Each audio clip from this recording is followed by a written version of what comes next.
వారేవా ఉపాయం గల్లోళ్ళు ఊర్లనే వెళ్తారట. గట్లనే మంచిగా ఇక్మత్ చేసిర్రు గా భువనగిరి మున్సిపాలిటీలా కొందరు యూత్ పిల్లగాళ్ళు. మా వాడకట్టకు లైట్లు వస్తలేవు, మా గల్లీలా మోరీలు సాఫ్ చేస్తలేరు, చెత్త చెదారం అంతా పేరుకపోతుంది అని మున్సిపాలిటీలకు ఎన్ని మాటల మొరబెట్టుకున్నా షేవ్ మీద పేను వారనట్టే చేస్తున్నారట. ఇక గిట్లయితే కాదని మంచిగానే సురుకులు పెట్టిర్రు ఈ ఫ్లెక్సీల ఐడియాతోటి. ఇగో గీ ఫ్లెక్సీ ముచ్చటే చెప్పేది. భువనగిరిపట్నం మున్సిపాలిటీల రామ్నగర్ యూత్ అసోసియేషన్ వాళ్ళ పేరు మీద పెట్టిర్రు. గౌరవనీయులైన పురపాలక సంఘం కమిషనరు, చైర్మన్, కౌన్సిలర్ గారికి 5వ వినతి. అంటే మునుపు 4 మాటలు ఇచ్చినట్టు అయితే. 1. పురపాలక సంఘానికి కూతవేటు దూరంలో ఉన్న 8వ వార్డు కాలనీకి అండర్ గ్రౌండ్ డ్రైనేజీకి దిక్కు లేదు. 2. బయట ఉన్న బొల్లేపల్లి మురుగును శుభ్రం చేస్తామని బయలుదేరిన మీ వివక్షను ఏమనాలో మీరే చెప్పాలి. అంటే కూట్లె రాయి తీయరా అనోడు ఏట రాయి తీస్తా అని ఓడనట్టు. ఇక పాయింట్ నెంబర్ 3.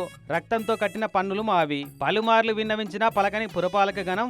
ఓట్లు వేసినందుకు మేము సిగ్గుపడాలా, మరి పనులు చేయనందుకు మీరా, అంటే మీరు సిగ్గుపడాలా అన్నట్టు.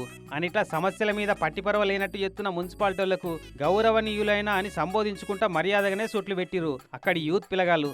ఏ ఊళ్ళనైనా ఏ మున్సిపల్ పట్టణంలోనైనా ఈ సమస్య కామన్ గా ఉండేదే. అయినా నాకేందన్నట్టు మొదటి నిద్ర పోయేటోళ్లకు ఈ రకంగా ఫ్లెక్సీ పెట్టి సురుకులు పెట్టడే కొత్త ముచ్చటంటే.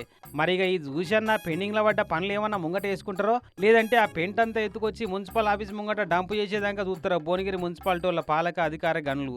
ఇదివరకు అట్లా మస్తుగా జరిగినాయి, మరి చూడాలి ఏం చెప్తారో.